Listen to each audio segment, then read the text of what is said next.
Shabbat Shalom, habla Manuel Domínguez, gracias por ver mi canal. El día de hoy hablaremos de las dos porciones que nos corresponden, Matot y Masei. Nos corresponde leerlo del libro de Números capítulo 30 hasta todo el capítulo 36.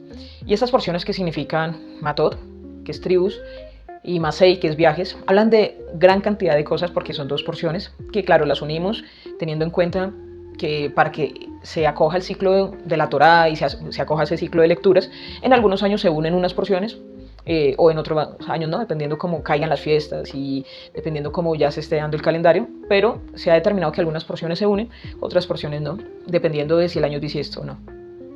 Y también en esta porción, o en este Shabbat, se lee especialmente lo que son las lunas nuevas, hablando de los sacrificios que se hacían mes a mes cuando cambiaba la luna nueva, y recordemos que estamos en primer día del mes de Ab. Solamente faltan 8 días para que se acaben esas semanas especiales de las semanas de estrechura y ya estaríamos en otro ciclo diferente. Ya terminarían esos 21 días hasta el 9 de Ab. El siguiente ya sería el 15 del mes de Ab, que es el que se conoce como el Día de los Enamorados, el Día de las Almas Gemelas.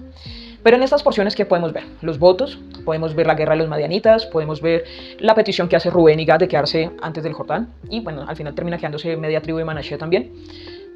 Van a hablar de las 42 estaciones, de los 42 puntos donde estuvo el pueblo de Israel durante todo su camino desde su salida de Egipto hasta llegar a las llanuras de Moab. Y también vamos a hablar de una advertencia de la destrucción de la idolatría. ¿Por qué? Porque recordemos que esta conquista y este recorrido y el que el pueblo de Israel tenga esta misión es precisamente porque la tierra estaba llena de cosas de idolatría, mataban niños para mejorar la cosecha o hacían estatuas para quemar personas allí adentro. Ya estaba descontrolado el tema de la idolatría. Había llegado a un colmo tal que el Señor envía al pueblo de Israel precisamente para que sea luz a las naciones, para que haga esta conquista y empecemos a desmontar tantas cosas de idolatría perversas que se veían en los pueblos fenicios, en los pueblos cananeos, en toda esta zona de la media luna, de esta parte del Mediterráneo. Y seguramente en otras partes del mundo también hacían cosas similares o peores, pero acá era romper la idolatría. Y el Señor nuevamente, como en muchas porciones, les advierte no a la idolatría. Y termina hablando de las ciudades de refugio. Esas 6 ciudades especiales donde las personas podían ir y poder salvar su vida dependiendo de algunos delitos que podían causarles pena de muerte, como los homicidios no intencionados, que podían resguardar su vida en estas ciudades que eran igualmente dirigidas por los levitas, que no tenían territorio específico, sino solamente estas ciudades y que eran vinculados en todo el territorio de Israel. Pero ¿qué podemos aprender de esto? Lo primero es que todos tenemos un viaje. Así como hubo un viaje para entender todas las leyes civiles, todas las leyes morales que durante el recorrido se les dictó, aquí también vemos que esas 42 estaciones siempre van a tener impregnado el sentido de cuál es el recorrido que Dios quiere para cada uno de nosotros. Israel tuvo 42 estaciones. Los sabios asocian la palabra amor, o la raíz por lo menos de la palabra amor, a esas 42 veces que aparece esa raíz, porque cada momento de nuestra vida es una muestra del amor de Dios. Cada paso, cada lugar en donde estamos, el lugar donde habitamos, nuestros empleos, nuestros sitios de estudio, cuál fue nuestro colegio, cuál fue nuestro primer apartamento, cuál fue nuestro primer viaje, todo eso tiene la muestra y la calidad del amor de Dios. Así que lo primero que aprendemos es que hay unas estaciones en nuestra vida personal y que cada una de esas estaciones debe tener el amor de Dios en ella y que debemos encontrar cuál es ese amor que Dios tiene para nosotros en cada uno de los momentos de nuestra vida. Lo siguiente también es aprender que la Biblia es un viaje. No solamente fue el recorrido de las 42 estaciones, sino que también fue el recorrido de Abraham, cuando sale de Ur de los Caldeos y hace todo su recorrido hasta Egipto, de sus hijos, de Isaac, que recorre la tierra, los pozos, de Jacob, que va hasta tierra de su tío Labán, de las 12 tribus que terminan en Egipto y saliendo y dando todo este recorrido que estamos viendo ahora en estas 42 estaciones. Pero ¿qué del futuro? Aquí vemos también que hay un mapa político como un concepto de ese viaje preparado. Ya les habían dicho a dónde tenían que ir, cómo tenía que quedar el territorio, y también hay unas estaciones. Podemos leer en el libro de Josué, de Jueces, de los Reyes, cómo se fue instaurando el territorio y el reinado de Israel, ¿sí? Con Saúl, con David, con Salomón, cómo se fue extendiendo el reino y cuál era el propósito y cómo este mapa político fue cambiando. Pero lo importante es que para nuestra vida, para el pueblo de Israel, para este momento de hace más de 3.500 años o para nuestro día a día, es que cada uno de estos pasos nos debe llevar hacia la tierra prometida, hacia ese lugar de conquista, hacia la estatura del Mesías. ¿Cuál es el propósito del ser humano? Venir, vivir, ir por todas estas estaciones para que su alma tenga ese ticún, esa rectificación, y podamos llegar a la estatura que se pide de nosotros, que lleguemos a nuestra mejor versión, que va a ser la estatura del Mesías. Es lo que dice, es lo que debemos hacer.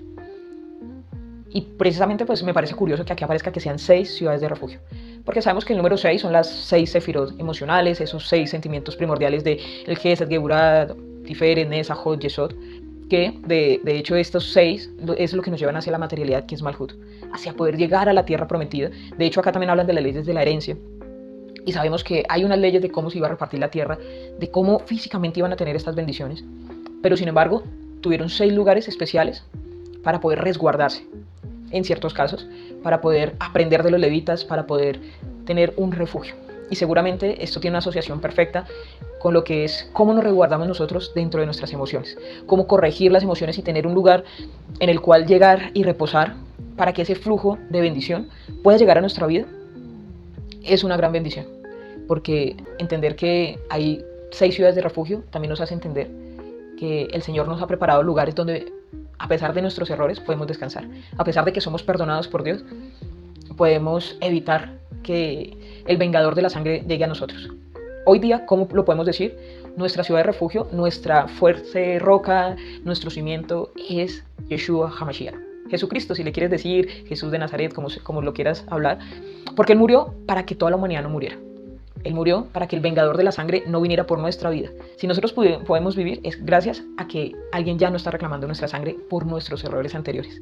Hicimos en el recorrido tal vez algunas cosas negativas, pero ese recorrido, hablándolo en términos bíblicos, puede haber un becerro en el desierto, puede haber una queja por la comida y el maná, puede haber rebeliones internas, pudieron haber millones de situaciones. Pero seguramente en este momento podemos entender que el plan del Eterno, entregándonos al Mesías, es precisamente que no exista un vengador de la sangre que venga por nosotros, sino que nuestros dolores, nuestras enfermedades, todo el pueblo es sanado por Él. Por su llaga fuimos nosotros curados, como lo dice el profeta Isaías. ¿Que lo tuvimos por abatido? Sí, que por molido, sin apariencia para que no le deseáramos, todo lo que dice allí en la descripción del Mesías, pero nosotros entendemos hoy que si no hubiera sido por eso y porque Él quiere que nosotros lleguemos a la estatura suya del Mesías, a esa estatura de el Adán perfecto, de rectificar al ser humano, de poder tener el mayor potencial de cada uno de nosotros. Si no fuese por eso, seguramente el vengador de la sangre ya hubiera llegado, seguramente la consecuencia del pecado ya hubiera llegado, pero el Señor dice, yo te perdono, vete y no peques más. Yo muero para que el vengador de la sangre no venga por ti. Yo soy tu ciudad de refugio.